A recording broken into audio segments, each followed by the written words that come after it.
Cap Times Idea Fest 2020 is made possible by the generous support of our sponsors. Presenting sponsor, the Burrish Group at UBS, a financial services firm with global access and a local focus to pursue what matters most for its clients. Major sponsors are HealthX Ventures, backing entrepreneurs who are creating value with digital health solutions.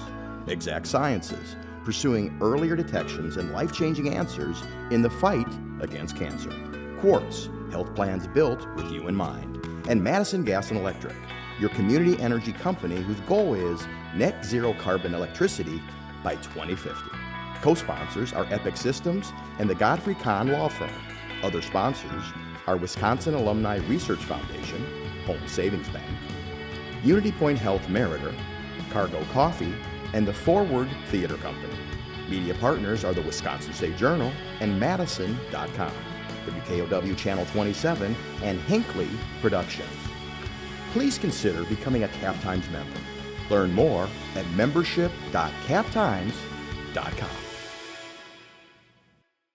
Hi, I'm Chelsea DeCane-Jarabic, audience strategist for the Cap Times, and I'd like to welcome you to this year's Cap Times Idea Fest. This is our 4th annual event, but for the first time, we're presenting the festival virtually. Our theme this year is 2020 Changes Everything. With the COVID-19 pandemic, its effect on the health, education, and economic well-being of our community, as well as the calls for change from the Black Lives Matter movement, there is a lot to talk about. This year's lineup is our best yet. We believe Idea Fest has grown into a signature event on the Madison calendar.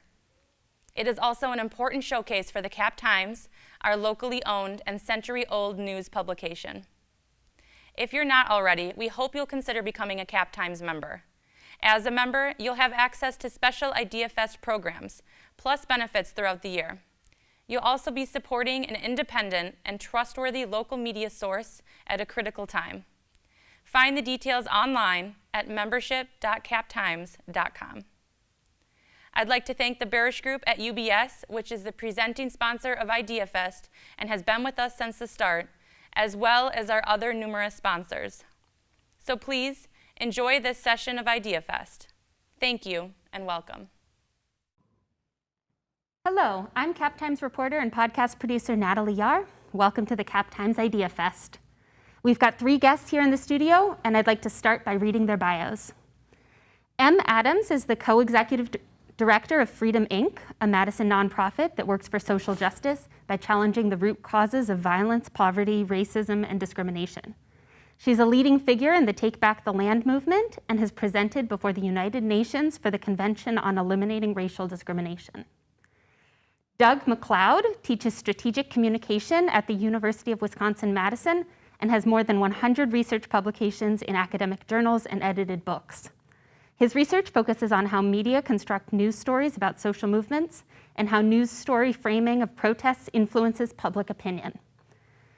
And finally, Matthew Browngan is a Madison native and 3rd-generation civil rights activist. He ties together a mixed-race lived experience of a family steeped in civil rights work and a background in policy research and writing, focusing on racial and economic oppression. Thank you all for being here. I'm really looking forward to this conversation. Let's start by talking about a local protest movement that recently achieved its goal. So Freedom Inc. has been working since 2017 to remove police officers from Madison's public schools. And this June, the school board voted unanimously to immediately terminate the contract. What does that success and the fact that it took 4 years tell us about how change happens in Madison? Thank you for the question. So as you mentioned, that campaign has been happening for 3 to 4 years now. And what that tells us is what we can also observe historically, which is deep transformational work starts from the ground, and it also happens through resistance work. So oftentimes people have observed our campaign, in particular our young people, our Black and Southeast Asian teenage girls who've been resisting at school board meetings, who've been resisting inside of the streets, protesting, and other tactics that directly challenge power and directly challenge the status quo, and they've questioned those methods. They've said, well, why are you doing it like that? Well, if you would just do it this way, somehow suggesting that the methods in which we engaged or in which they really led those efforts were a waste of time, or that they wouldn't bring about deep change. But what we know about this moment currently and also historically is that actually radical transformation, especially for Black people, happens when there is strong direct action, strong resistance, strong protest work happening in the streets. And I think that campaign is a prime example of it. And so, like social movements before us, we not only engage in examining policy, shifting culture, but we also pair our work with resistance work. And so that work has just been pivotal. I'll also say, though we were able to receive or get the vote unanimously now, we know we did not get there simply by protesting one time now. So I think people are looking around the country and see the resistance work happening as a result of the police murders of George Floyd, Breonna Taylor, Tony McDade, and many others, and they think, well, right now people have come to a change, or right now elected officials are just changing their mind. But what we know is we're able to accomplish what we are now because we were fighting 5 years ago. And so what you see now, this wave of resistance builds on the wave of resistance of 2014, where folks took to the streets around the murders of Eric Garner, the murders of Mike Brown, Sandra Bland, and many others years past. And similarly, then we built off of former movement before. And so what I think, and what I really want to highlight is that protest works. What I want to highlight and point out is an emphasis on direct actions, an emphasis on being ungovernable, an emphasis on directly challenging those in power, and really saying that that is how Black people make democracy in this country. We're often locked out of democratic channels. We can see right now extreme voter disenfranchisement happening across the country to Black people and also other people. We see the ways in which our political voices are ignored, so young people can't even vote, for example. Folks formerly incarcerated, undocumented people, many people in our community are locked out of those official electoral channels. And so we know and we have to use all means available to us to advance the freedom work. And here's a perfect example of how scientific resistance that analyzes the landscape and also can make a pathway or see or project steps toward achieving a goal is the way that freedom work happens. Yes, you talk about analyzing these things as sort of a science of how change happens. Oh, yes. Yeah, it is scientific. And by scientific thinking, what I'm describing is the ability to look analytically at a situation, to be able to observe patterns, such to the point where you can derive or understand maybe even laws, if you will, laws of movement building, theories of movement building, and use those to predict a set of outcomes and build plans that would help you reach a desired set of outcomes. And so at Freedom Inc., we often describe our work as movement science. So though we are moved certainly by our emotions and passions, we know that emotions and passions will not free us alone. If we were, we would have been freed so many decades, so many centuries ago by the prayers and the wishes and desires of our ancestors.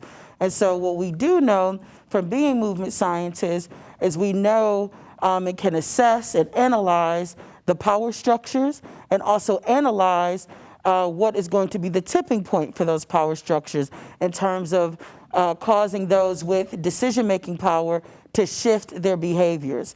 And so as much as we want to come and believe that change happens by changing the hearts and desires of those with decision-making power, we know that deep transformative change doesn't happen that way. It happens when you force the conditions to be unbearable, frankly, when you force the conditions to of the status quo to no longer be functional for those with decision-making power. I'll just give a short example. As many people know about the civil rights lunch counter sit-ins, for example. They just celebrated a big anniversary of that important work in Greensboro.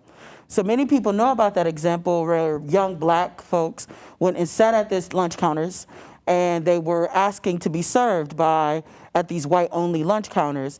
And of course they were not served because of the racist Jim Crow laws. And over time, the lunch counters became shut down. They couldn't function. They couldn't maintain the business because every day young black kids would be in there, young black adults would be in there saying, hey, serve us. And eventually, Woolworth is where the sit-ins occurred. They could no longer function. They were losing too much money as a business to continue racist Jim Crow policies. So Woolworth didn't change their policy because they all of a sudden felt bad for black people. If they felt bad, they wouldn't be beating them, sending cops on them, spilling hot grease, sending dogs on them. Instead, it was because they were losing money. And so that was part of the scientific thinking about how do you force change? How do you get those with decision-making powers to shift conditions to be favorable to you? So similarly, we had that thinking here in Madison. How do we force those with decision-making powers to be on the freedom side of black young people? And we did that through our direct action organizing, and it proved to be successful. And Matthew, you and M are two of the organizers behind Young, Gifted, and Black, or YGB, a local group convened in 2014 around Black Lives Matter principles. And much like today's protest movements, YGB received criticism from some in Madison who said that the group's vocal approach and disruptive tactics were alienating potential supporters. What do you make of suggestions that protesters are taking the wrong approach or are making unreasonable demands? Yeah, great question. Thanks for having us. Their ask it's basically a pacifying ask. It's also one that isn't new. It's not original. It's rooted in history where at every point that black people have fought for liberation, there have been people that have said your demands are too much, your tactics are too much, your strategies is too much. Why don't you do this, that, and the third? Or if you do this, that, and the third, then maybe, right? There's always this. Ask for less, potentially you'll be granted your freedom. When it comes to black liberation movements, black liberation actions, it's across political ideologies. This isn't anything that's like rooted in being conservative or liberal. It's rooted in particularly white people and their unwillingness to change the white power structure within the United States, or really to let go of our racialized caste system within the United States. It's in my view, particularly when it comes to folks that might say they support the cause but not the action, it's really rooted in their inability to look in the mirror collectively, culturally, as a society about what actions they are taking in how they support the dismantling of our racial caste system, or are they taking actions to do it? Is the really thing, or are they just taking symbolic steps or slow steps and inability to move beyond their discomfort? It's not surprising. We see it today. We saw it during the Civil Rights Movement. We saw it. You just go back and you read, like, if you just pick up like books and actually like read critiques that folks in power, or really folks in that were writing newspapers and editors or comments, it echoes. It's a total echo throughout American history of these exact same, practically almost at times word for word, of folks. And there are even abolitionists that spoke in such ways about abolition or about post-abolition, really, and they might not have they might have been abolitionists, but they might not have been anti-racist. And as you mentioned, protesters are often criticized for not supposedly going about things the right way, or for not using other democratic channels instead. Like, why don't you write a petition, or why don't you, lobby the government or whatever? What's special about protest and resistance as tools for change? Why are they different than some of those other channels? Yeah, that's an important question. So one, I'd like to point to the fact that, folks who are serious about freedom work, in that broader movement, there are a variety of tactics, a variety of strategies. And inside of that, There is the folks who are writing petitions. There are the folks who are having meetings, who are doing some of the traditional lobbying and coalition building. So, and I want to say that because it is not that protest work is antithetical to that. We don't have a position that says, if you're doing a petition, you sold out. Like that is not a movement position. And in fact, many parts of us inside of our organization and also movement partners of ours engage in those methods. I do think it can be very smart to have both an inside and outside strategy. So, we don't have an aversion to those methods. What direct action is, if you will, is a tip of a spear.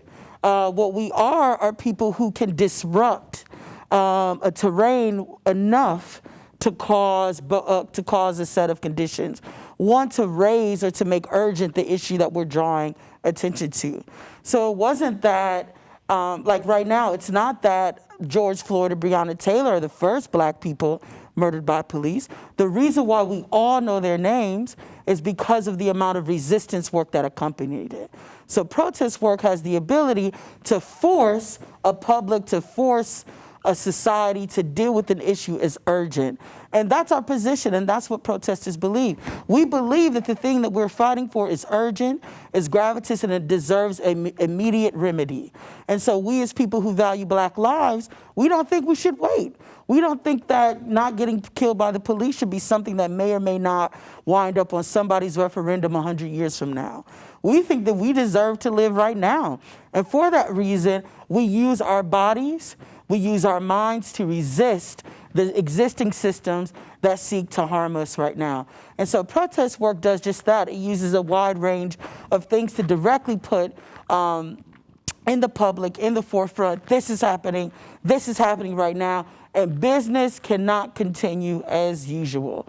Those who have had the comfort, the privilege to ignore it are no longer able to ignore it. So in protest work, you've seen people go into like high fancy restaurants to say the names of people who've been murdered, right? Disrupting these fancy brunches in parts of towns or in parts of the country where people are not faced with police violence on themselves or their children.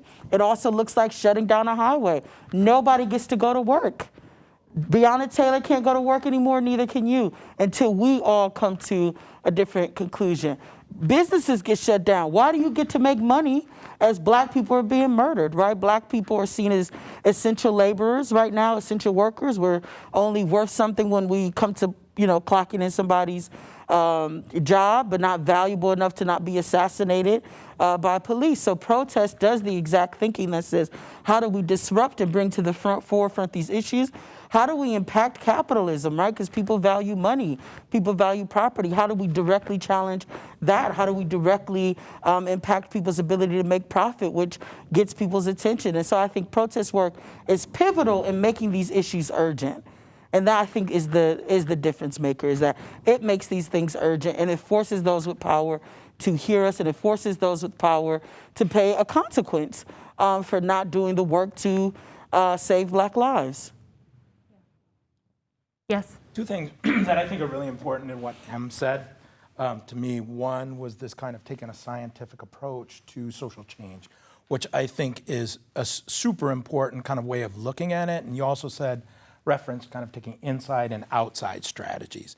And I think that is, again, something super important. If we look at the big picture and think about it strategically, we have to think first and foremost what the goals are. What is the objective of change? That's the prize. We keep our eyes on the prize. That said, when it comes to the strategies and tactics involved in accomplishing those goals, we have to take a multifaceted approach. And you were kind of talking about active resistance being one of those tactics. Petitioning or working the inside is another set of tactics, and that those, to be successful, all need to be included in the strategies involved in a successful social movement. And as members of the public kind of looking at what's going on, they need to recognize that there are different strategies being executed with these different tactics. Changing policy is not the only objective. Engaging people and involving people in the movement is also part of that strategy. And it may be in order to mobilize the activists to mobilize and build the movement. Sometimes these more dramatic strategies are important in building the movement and giving people a sense that they have a voice. Kind of rather than standing listening to speeches, that's not very engaging. Marching and other activities are very important, not just in changing policy objectives, but mobilizing and growing the movement as well. So we need to look at those goals as multifaceted. Yeah, to build off that is a great historic example, and I'm blanking on the exact one. I think it might have been in Birmingham, but during the Civil Rights Movement, this was a known king tactic was very much of the nonviolent resistance was direct confrontation. And there'd be times when they might have encountered a sheriff or a chief that would not engage in conflict. And it was, a full-on, literally peaceful march. It was just a march. The news didn't report on it, nothing happened. And there was no mobilization, there's no, spark or anything like this. The direct conflict, the disruption, that created a narrative, it created a story, it helps create momentum, it helps draw people in. There's a whole down effect as well as disrupting power at the same time. And not just beyond that, like when you particularly want to look at Black liberation and U.S. history in looking at Black Americans, being locked out of so many power structures and so many traditional ways of civic action means that not necessarily, you don't necessarily remove some of those traditional ways or looked at upon as more acceptable ways, but you also have to pull in other tactics that are going to be disruptive precisely because Black Americans are left out of being included in traditional civic action or ignored. And like those things only go so far when it comes to creating change, particularly around issues of race within the United States. One of the things I think that has been really successful is to blend more disruptive march activities with other activities like children's marches that are not nearly as disruptive, but are communicating a different kind of message to the audience about the importance of the cause. And so multi-pronged approaches, to me, make a lot of sense. And Doug, you've studied how news media cover protests and how social movements use media to tell their own stories. How have the changes in the media system in the 20th and 21st centuries changed how protests work? Yeah, absolutely. So I'm old, and so when I got into this game from an academic standpoint of studying social movements and how they interact with media, we were back operating under the 20th century media system when the primary forms of communication were traditional media, newspapers and local television stations.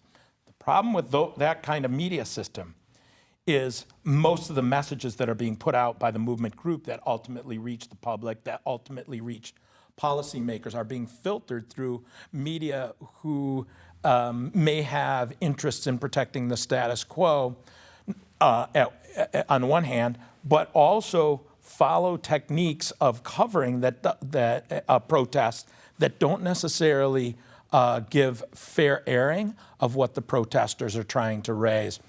There's something that we noticed, and I've studied all sorts of protest groups, anarchist groups, abortion rights groups, anti-abortion groups, anti-war groups, the list goes on.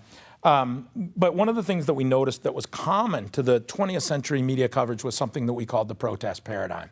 It was almost as if in journalism schools, they don't teach this, I know I'm in a journalism school, but it was almost as if there was a sort of a recipe for how to write a protest story, a protest paradigm. And there are many characteristics that are common across all of these different protests. A focus on conflict, framing protest, not protesters versus their chosen opposition. That might be policies, that might be the power structure, but protesters versus the police. And so the audience watching this sees it through those eyes of the media, and that wasn't very functional.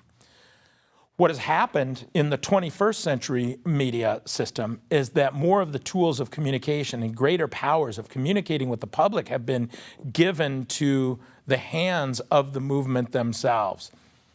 First with the internet, the ability to reach out and contact other members, who are like-minded, other organizations, to form coalitions, to organize more quickly, to grow the movement, to get the message out there.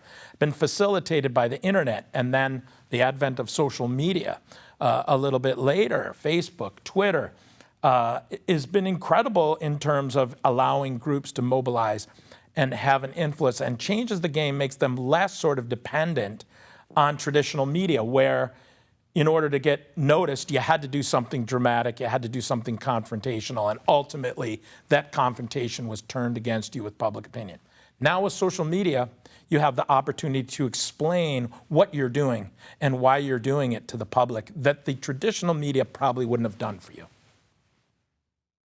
And how has a different sort of transition, the way that cell phones have allowed everyday people to document incidents for themselves, and we see this with, of course, the police killing of George Floyd was one of many caught on video. How has that sort of evidence changed the reporting or changed public opinion of a movement like, for example, Black Lives Matter? Yeah, so the cell phone has made us all into journalists, right? Where we can all tweet out, we can all communicate, we can all capture images. And if we go back to the 1950s and 60s and the civil rights movement, again, the images that the vast majority of Americans saw were filtered through mass media. And they weren't necessarily capturing things like lynchings on camera and some of the other things that were so troubling. The George Floyd case was a huge tipping point in public opinion. If you look at what happened in public opinion polls, it was a pretty wild swing, as wild as public opinion swings get. And largely because citizens captured these events on camera, they were indisputable. We see it with our own eyes.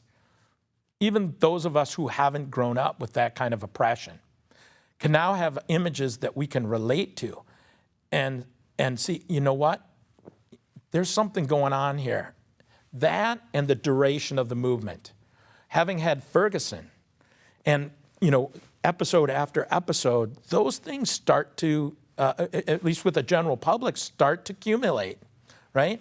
And evidence, we're seeing a lot of these with our own eyes. You can't deny it. You can't look away anymore if you have any kind of conscience.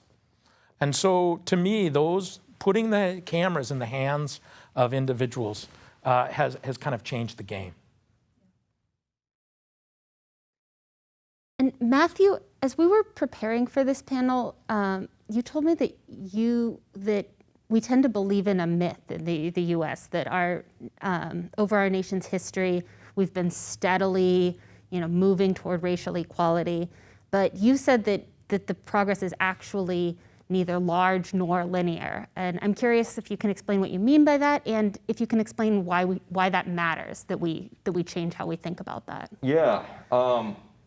To clarify, I wouldn't necessarily argue that there hasn't been important steps in progress or substantial steps in progress, but how large or significant it's been, I think, is vastly overstated. As well as has, again, this gradual march towards progress. I mean, the civil rights movement was effectively rehashing the rights that were enshrined during Reconstruction, right? That was about enforcing rights that started to be enforced, but then were overthrown during Reconstruction, and violently overthrown through use of lynching, mass terror, killings. North Carolina had an actual coup of its state government, violently overthrown. When federal troops pulled back, the violence didn't end. Like, there's violence during Reconstruction and violence after Reconstruction. It's just that the targets of it were different. There was effectively a truce between the wealthy Republican oligarchs and in the North, I should say, to say northern oligarchs and southern oligarchs, in letting President Hayes become president, and basically saying you can be president if you remove federal troops from the South. And you had just waves of terror that slowly, like, kind of the mass public aspect of it died off, because you did have public lynchings. You had entire towns getting together to lynch. You had postcards of lynchings. You had people took souvenirs of lynchings, right? These are like horrendous actions that were taken that were never fully confronted. Over time, though, these things started to become a little bit more, like the chaos of it looked bad, the imagery looked bad, and you start to see more of a institutionalizing of really maintaining this racial caste system that violence was meant to enforce. That's where really we saw police professionalization come in, particularly within the North. Other aspects of governmental and non-governmental or semi-authorized entities of the government taking action in this. And things just started to transform. Just like we saw immediately after, really during the Civil Rights Movement, the launch of the drug war under Nixon, we know from advisors of Nixon, was launched explicitly to target Black leaders and other leftist organizers. It has been going on since then. Nobody has worked to really, at the policy level, dismantle it, at the federal level, dismantle it, right? So we institutionalize this practice within the federal government. And so these rights that were won within voting rights were not necessarily, one, they've been overturned in a lot of ways by the Supreme Court, and two, how we look at particularly the Civil Rights Movement is that these rights were won, but a lot and the majority of the material and social conditions that Black America lives under were not changed. You're looking at wealth gaps that have expanded since the 1960s. You're looking at employment opportunity, like down the line, things that have gotten like worse in some real ways. You're looking at more Black people incarcerated right now than were enslaved during the height of chattel slavery. Right? So like these are real structural things. So it's not that things haven't changed, is that there's, during Reconstruction, there's some real progress and almost a real chance to confront our racial caste system, which was violently pushed back and overthrown.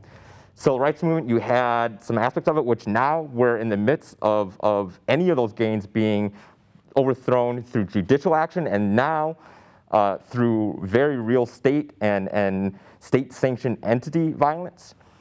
The importance of it, though, is like, so you have this going on, but the importance of it is that by not looking at this history, by not confronting this history, which is a very real present, we are incapable of actually addressing the larger problems, of really getting at substantial change in the country by lying to ourselves by how much change has happened, by lying to ourselves about the history of our nation. We are having essentially different conversation between each other, even if people might agree with the movement, like some particularly white liberals might. We're having a different conversation because we're understanding the history in a different way. Can I add one quick thing to what Matthew was saying? To say that the civil rights, the steps that were taken by the civil rights movement were not large would be unfair to those movements. They were large steps, but there is so much farther to go. They were large steps on a much longer journey to arrive at social justice. And that's kind of my point. I said like they were significant, but in the bigger picture, a lot. It's basically longer. Like we took some significant steps, but it's like we're still on this end. When we want to be on this end, right? So then how much progress has that really been if we've made this much progress when we still need to make this much progress? And I think to extend these comments, the question really then is who is culpable for the lack of change? And so often, and I think Doug's remarks around, I just learned something, the protest paradigm in which Black folks are movements, are central figures in them, but not protagonists of the struggle. We are rather seen as, perhaps objects, but just a thing happening. Magical Negroes. Exactly, just a thing happening in some sort of setting where there's no force acting back against us is, set up and pitted to seem like there actually isn't an opposition. And so I think about the civil rights movement. That was an incredible movement. Just the incredible thinking, the amount of people engaged, the amount of minds and hearts shifted, the level of commitment, the day in, day out resistance. This is difficult work. Somebody burning you up, sending dogs at you. People were killed. We still have people from those decades who've been incarcerated, freedom fighters. So the commitment of those Black folks, the commitment of Black movement is just incalculable. And so when I think about, well, why hasn't the change happened? It was not because of Black people not doing the important scientific, deep, incredible organizing work that has been done. And I think it'd be difficult to find a movement compared to the Black liberation work between the 30s and the 70s, 30s and 60s, 30s and 70s, Massive, right? that happened here in the United States. So then we have to examine if under all of those conditions, if with all of that work happening, if we still have a long way to go, what then causes it for us to still have a long way to go? And so that is what we have to have, again, a scientific examination of society that says our current conditions and also our historic conditions are the results of multiple social forces. Yeah. So the social force of the social movement, which people can identify as like, oh, they marched, they protested, they shut down a business or something like that. But we have to become aware and have the ability to see perhaps what are the unseen forces that are also acting in society to produce those conditions of which we as protagonists are interacting in, that are seeking to shape, seeking to change. And the other thing I'll say about that is when we're looking at these forces, one of the things that I also think of why I think narrative work is important and having communications folks who are radical in their thinking, who are progressive in their thinking, because the ability to tell a story actually is not neutral, right? There's no neutral version of a story. So if you see somebody slapping somebody, I mean, there's a position to be had around that. And even when people think they could just choose a set of words to describe it in a neutral way, there's no such thing. Because we are in a society where forces are always pulling and tugging. Because we're inside of a society where there's white supremacist forces, anti-Black forces, capitalist, patriarchal, anti-queer, anti-woman, anti a bunch of things that I am that are great and wonderful, that to tell my story, there is no neutral way to tell the story. You either are aligned with things that are for me, for pro-Black, pro-queer, pro-woman, pro-low income, pro ... or you are aligned and using the tools and using the interpretive analysis and lens of white supremacy, patriarchy, etc. And so I think the challenge for all of us in this moment is when we are either engaging in resistance work or observers of it, that we do so and develop language to be able to talk about it with the progressive lens, right? As much as I want people to be more radical than that, but be able to do so with the progressive lens. And I think that's why protests get a bad rep. So even though we've got 1 million hours of footage around Black people being harmed and murdered by police, we still as Black folks don't have the full power to interpret those images, to then say, here's society, here's what happened, and then this is how we move forward as a society based on this information. We still are debating, people are still debating how George Floyd died. Yeah. People are like, he didn't get choked to death by his knee. He died because of some heart condition. Like, what are you talking about?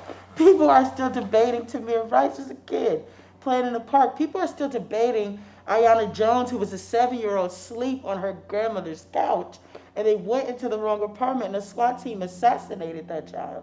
So still, people are debating. The fact that we're even able to debate it demonstrates that we don't have power, and perhaps this is what Matt's and Mark's went about, which is, we've struggled for power, the ability to really shape and determine our lives, but we don't yet have it, which is why we can do all of this incredible resistance work and still be materially in the same spot, still not able to protect ourselves, still not able to house ourselves, feed ourselves, educate ourselves, and a host of other things. Absolutely. Yeah. Real quickly, and just build, I think we underestimate, like collectively and our kind of collective understanding of our history, how organized the pushback has been, and intentional the pushback has been against Black liberation work, against pro-Black, or down the line, how organized these things are and these folks are, is, and not just necessarily organized, but how intentional a lot of these actions have been and thought through have been.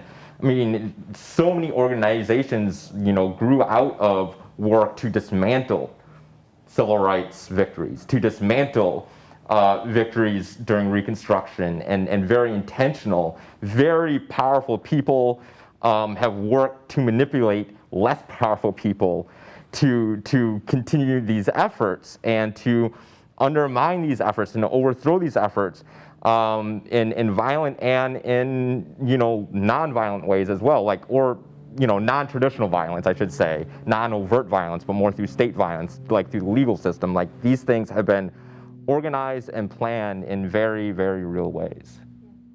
Let's take a short break, and when we come back, we'll dig further into how we think and talk about protests, and we'll also talk about what our panelists would like to see next. Cap Times Idea Fest 2020 is made possible by the generous support of our sponsors. Presenting sponsor, the Burrish Group at UBS, a financial services firm with global access and a local focus to pursue what matters most for its clients. Major sponsors are HealthX Ventures, backing entrepreneurs who are creating value with digital health solutions. Exact Sciences, pursuing earlier detections and life-changing answers in the fight against cancer. Quartz, health plans built with you in mind. And Madison Gas and Electric, your community energy company whose goal is net zero carbon electricity by 2050. Co-sponsors are Epic Systems and the Godfrey Kahn Law Firm. Other sponsors are Wisconsin Alumni Research Foundation, Home Savings Bank, Unity Point Health Meritor, Cargo Coffee, and the Forward Theater Company. Media partners are the Wisconsin State Journal and Madison.com, WKOW Channel 27, and Hinckley Productions. Please consider becoming a Cap Times member. Learn more at membership.captimes.com. Welcome back. Let's dive right back in. So in news coverage of the current protest movement, the word violence has been nearly inescapable. We hear it used regularly to refer to protesters' actions, and a lot of the time this is about property damage. But journalists, commentators, and politicians seem to me to seldom refer to anything police do as violence. I'd like to toss this to you, Doug, first. Sure. Doug, how have you seen this term used in past protest coverage, and how should we think about the way it's being used today? So that's a good question. I think as a culture, we don't have enough words for violence. It's like, having lots of words for snow. You can see differences in snow if you have a lot of different words to represent that snow. So we sort of have one word, violence. That violence, when it comes to coverage of protests, and this is part of the protest paradigm that we were talking about, is often defined in terms of property damage and destruction, breaking something, and sometimes hurting someone. Those are sometimes violence. Now, in the case of recent protests, now I'm talking from sort of mainstream media, mainstream society's definition, burning a police station, a police car, breaking stuff is violence. What the police officers did to George Floyd is up for negotiation from the mainstream power structure. Sometimes gets labeled violence, sometimes not, depending on who you're talking to. So there's slippage there. Moreover, the conditions of oppression are also a form of violence. There's emotional violence, and all of these things are tied up in the situation. But when it comes to mainstream definitions of what constitutes violence, it's a very narrowed, property-centric view of what gets constituted as violence. And I think that's a real problem. Yeah, absolutely. I fully agree, particularly when we can look at these protests and any protests. Even just the historical view of the civil rights movement is quite interesting in how a lot of folks label that as nonviolent. When, and Emery, was mentioning earlier, how violent it really was in retaliation from police. Protesters were getting beaten, hit by these fire hoses, bit by dogs. That's violence. These police were committing mass violence. And same thing's happening today when we see police response to protests that may or may not have property destruction. Their response, more often than not, regardless of what protesters are doing, is a violent response. Beyond structural, mechanisms of again, like what I kind of said earlier, the non-traditional violence with poverty, or lack of mental health care, incarceration. Like, these things are violent mechanisms we don't look upon kind of as a general society as violent, or we might look upon other things and gloss over it. And this is, I think, the allusion to the debate of George Floyd is kind of justified violence. A lot of people say violence isn't the answer, right? But they will still support a police that are inherently violent. Police use violence or the authorization of violence to enforce the law. Like, they're an inherently violent institution, or might support violent action in different ways, or might support other violent causes, be it within U.S. history or around the world for other people asking for liberation, but will then, when turning to Black America, say, don't be violent, that's not the way. And I'm just thinking about what you said and how in police language we hear a lot about force. Like, that term certainly gets used a lot. And the use of force. Yeah. Yes, and having a use of force policy or things like that. But the violent policy, you know, what level of violence are we going to rise to? Is it going to be deadly, or is it going to be less than lethal use of force or violence? Really, that's what it is. Even, and this is what I mean around language not actually being neutral. So even if we were to pull press here or media here from the coverage of the police murder of Tony Robinson, who was a teen who was having some mental wellness challenges, and his friends actually called the police thinking that they might help him, and they killed him. He was shot several times in seconds. He was murdered. But even my use of the word murder, they don't use. They don't say Tony Robinson was murdered, because that would imply somebody did it. That would imply somebody did something to him and that he was a victim of a murder.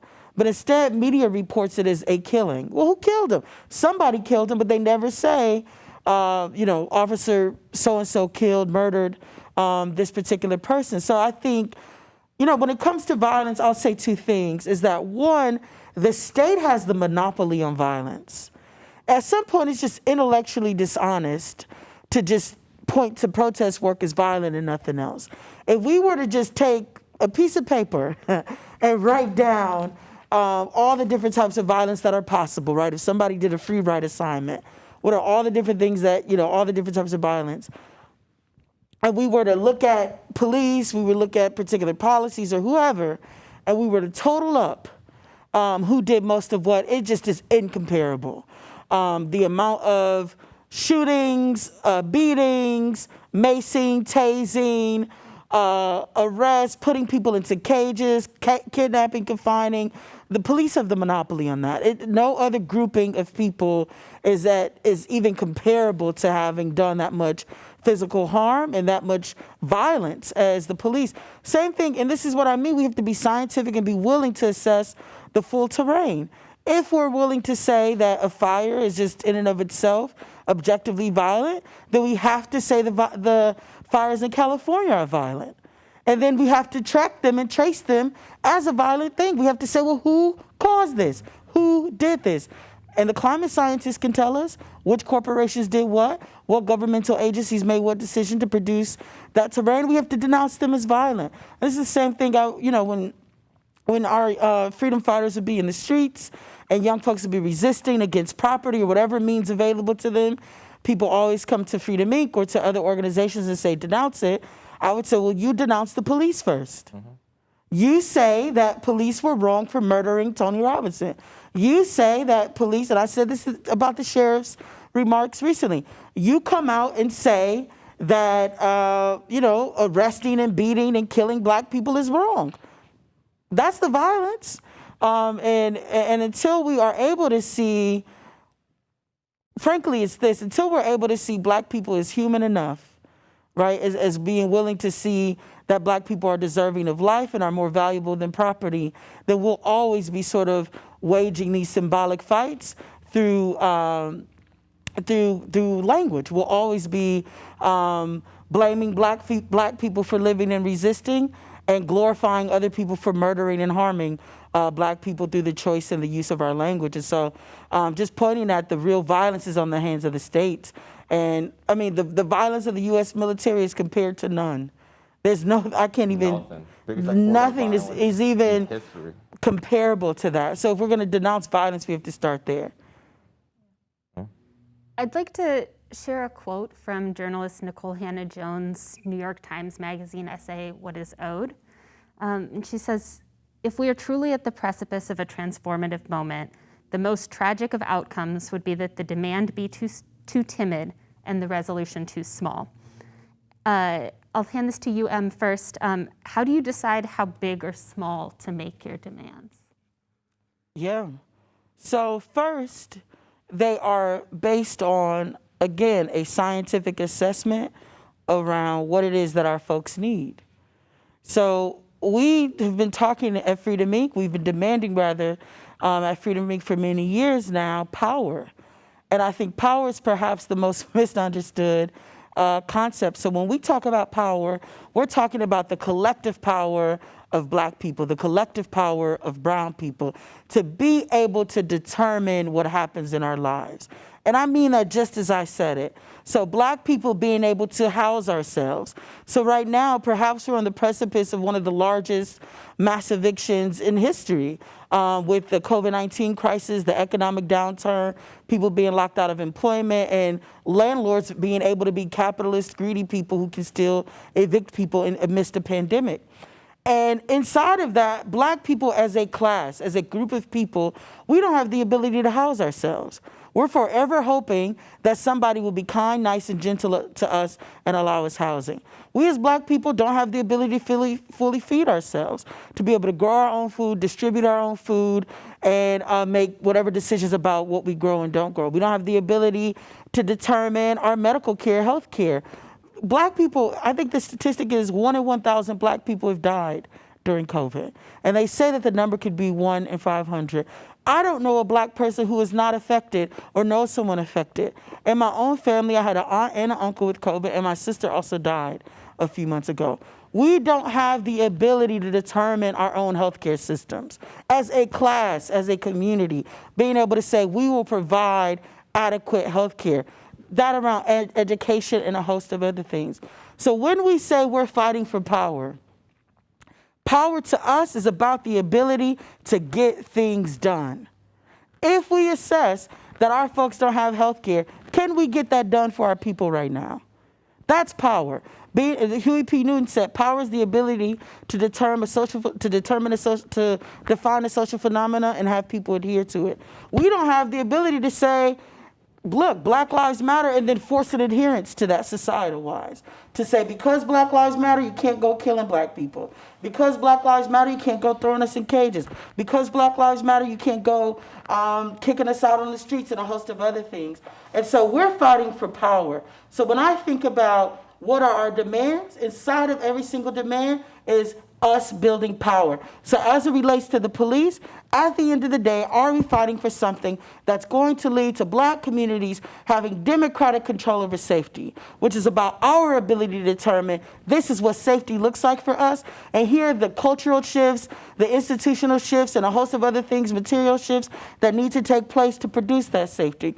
When I think about what our demands were as it relates to our education campaign, it was about removing police out of schools, but it was also about investment in our young people because it had to do with what's going to make our communities better. And always embedded in those demands are demands around power. So we also had a demand around community control of education. So inside of every issue that we fight, from land to housing to education, even as we fight against domestic violence, and that's something that I think a lot of people don't see that Freedom Inc. and many other movement organizations work on, is we actually work to end domestic violence, sexual assault, and many other forms of harms that happen inside of our homes and communities. We have demands around power. How are survivors more capable? How are survivors more able to determine their living situations, what their families are, who they're being in community with, and how they can be safe? And so that is what we're demanding, power. Yeah, two important things in what Em said, two important concepts. One was power, right? And it relates to our previous discussion. Power is the ability to determine what violence is. And so you can see it right there, who has power and who doesn't. I think it's important for movements to continue to have a voice and continue talking and continue trying to reframe what power or what violence is. And the other thing is inequality. Now, we were talking before about what are some of the structures that are standing in the way of progress. In the 1960s, the U.S. Johnson administration launched a war on poverty and said, you know, it's about time that we started doing something about inequality. And they created a whole bunch of programs. Some of them were successful. Did it change much? Not much. Probably a large step on a very long path. So in the bigger pictures of things, not much. But then it was this almost as if the system said, these problems are intractable. Never mind. When have we really done much to consistently address problems of inequality? Inequality leads to inequality in power, and that makes systems very resistant to change. There are active forms, as you were mentioning before, about resistance to change on justice issues. But some of it is simply an abdication of responsibility. Absolutely. There's real people that you might not be active resistors. We see it, I think, all the time in Madison, right, of people that might not be consciously resisting these changes in a sense, that have, you could say, the best intentions or believe they had the best intentions, but that when it comes to making that hard decision of particularly giving other people power, particularly black folks and brown folks, an unwillingness to let go of their own power or an unwillingness to, to be like, here you go, right? And that is an unwillingness to let go of their own power. And that's a very real problem, and particularly around issues of race that has continually, again, popped up within this country and I mean, the famous letter in Birmingham jail, like, the white moderate that King wrote about of those that aren't full-on forced opposed have been, in many ways, some of the biggest obstacles in this country in Madison to making monumental shifts in very real ways. I mean, in my own mind, I land on the conclusion that where our institutions are and how they operate are effectively beyond a lot of individuals. And really, I was just having a conversation the other day. I've had it over the last handful of years over and over again with multiple people. Most people are like get freaked out about it.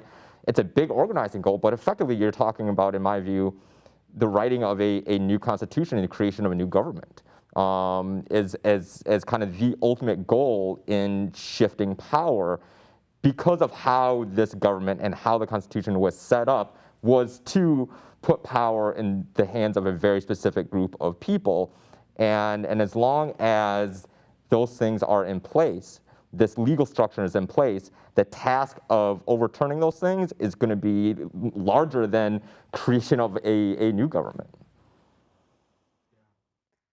So, I think one of the things when you look at institutions, they're not very imaginative and they're not very open to change. No. And this is why we care about social movements. Those of us who are active in social movements, those of us who study social movements, the reason why we believe it's important, one of the reasons, is because when it comes to rethinking things and coming up with new ideas for addressing inequality, new ideas for addressing policing in communities, the institutions aren't going to come up with those new ideas. They're vested in protecting what is. And that's why it's important as a society that we recognize the value of social movements. As journalists, we treat social movements, take them seriously, and treat what they have to say, not just what they're doing, but what are they saying and why are they saying it? That's what needs to be communicated to the public, and then the public needs to understand that. That's where positive ideas for changing society for the better are going to come from, not from the institutions themselves. Yeah. And Doug, I want to ask you specifically, when it comes to past struggles for civil rights, we've heard various ones mentioned, it seems like we see them in a certain way in hindsight. But we might see current social movements very differently. And Matthew, I think you said on one of your podcasts recently that, or certainly have heard some people say recently that, how you feel about Black Lives Matter now is probably how you would have felt about King at the time. Doug, what can the news media do to help the public recognize the moral stakes in a current movement, or are those things we can only see in retrospect? That's one of the first things I was going to say in response to your question is that for members of the public who may be viewing Black Lives Matter protests and see it as something scary or disruptive, and look back on the civil rights movement with, sort of romanticized or at least recognize the value, that I would say in large cases, that's the way those movements were viewed at the time, certainly by people in the South, but also by people in the North as being threatening and disruptive and scary. And so that kind of hindsight is important. We've come across that in our research that was kind of ironic. I was studying the right to party movement in the late 90s, a series of protests on college campuses that were defending the right to drink. And the news coverage was disparaging those protesters because they said, in our day, protest meant something. It was important. Well, if you look at those same journalists and the way they covered the anti-Vietnam War movement, it was equally disparaging, albeit in different ways, but they weren't recognizing the value of the movement back when they were covering it, only in kind of a reflective way.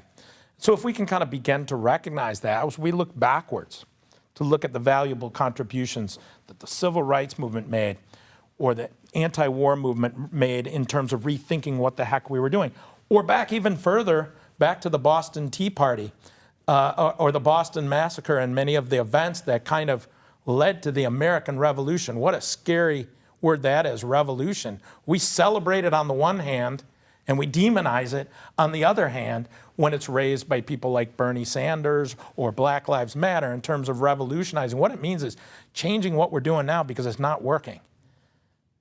And so I think, we need to look back at these examples and say, yeah, a lot of these examples really did make us better.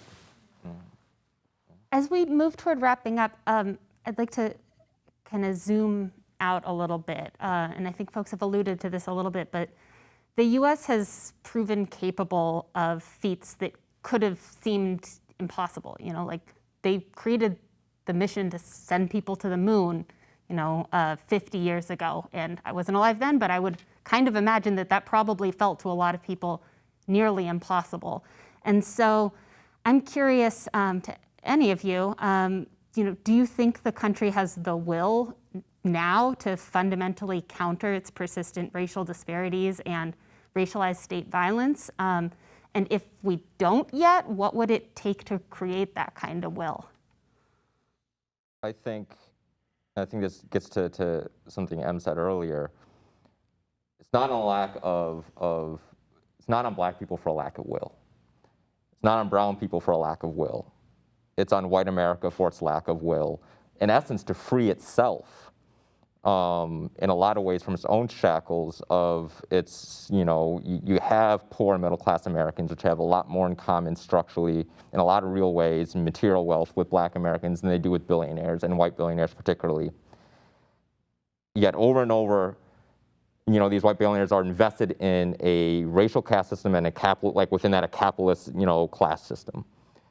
The overthrow of a capitalist caste system and a racial caste system will benefit these folks a heck of a lot more, yet perpetually stand in the way, even liberals in a lot of real ways, stand in the way of fully realizing freedom. And James Baldwin got to this idea of white people choosing safety over freedom. And this is a real thing.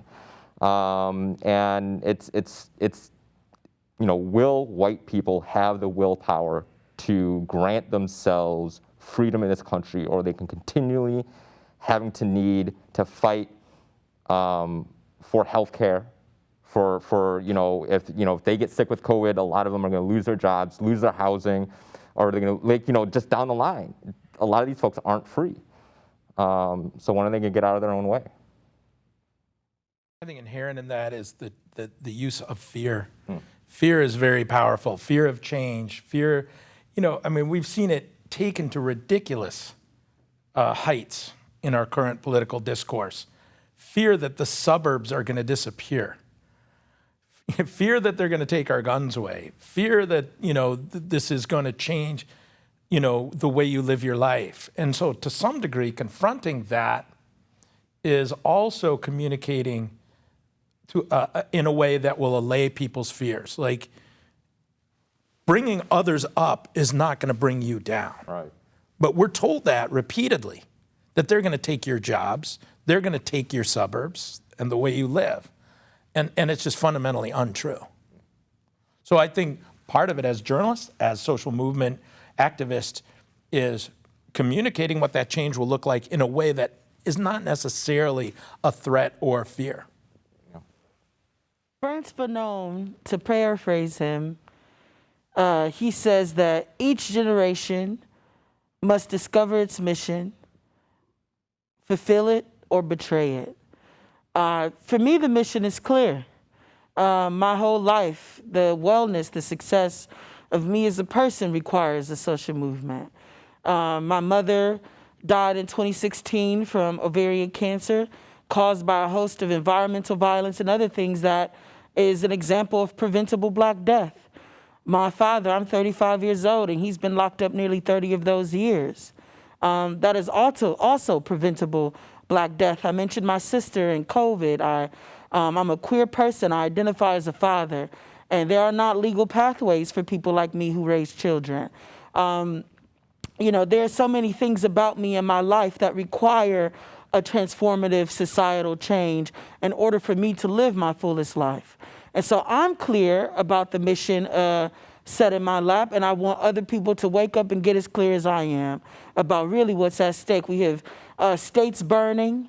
We have climate disasters that, we have not seen before. We have the amount of Black death, which is publicized every day, from police murders to terrible water in places like Flint and Michigan, to the loss of Black land by farmers, to the rampant mass incarceration and solitary confinement that's killing our people, from the amount of Black women and girls and queer and trans folks. I think about the amount of murder to Black transgender women.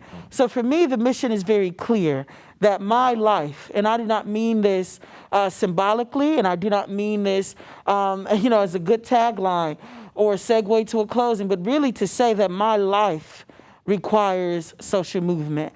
My life requires that those of us who believe in freedom, take serious this work and get out there. And I'll close by saying what Assata Shakur has taught me, a radical, a revolutionary Black woman who's committed her life to the freedom of Black people and oppressed people all over the world. When she says, and we have said this several times in the streets, but I mean this seriously, it is our duty to fight for our freedom. It is our duty to win. We must love each other and support each other. We have nothing to lose but our chains. I want to thank the three of you very much for making the time to be here today. And I want to thank everyone who's watching. To see more Cap Times Idea Fest sessions, please visit captimes.com or find us on YouTube. And of course, we'll keep covering this growing movement and the issues behind it in our stories and in our podcasts. But for now, stay safe and stay well, everyone. Cap Times Idea Fest 2020 is made possible by the generous support of our sponsors.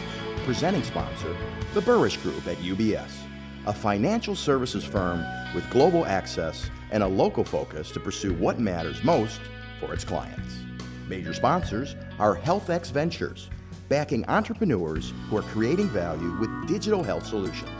Exact Sciences, pursuing earlier detections and life-changing answers in the fight against cancer. Quartz, health plans built with you in mind. And Madison Gas and Electric, your community energy company whose goal is net zero carbon electricity by 2050. Co-sponsors are Epic Systems and the Godfrey Kahn Law Firm. Other sponsors are Wisconsin Alumni Research Foundation, Home Savings Bank, Unity Point Health Meritor, Cargo Coffee, and the Forward Theater Company. Media partners are the Wisconsin State Journal and Madison.com, WKOW Channel 27, and Hinckley Productions. Please consider becoming a Cap Times member. Learn more at membership.captimes.com.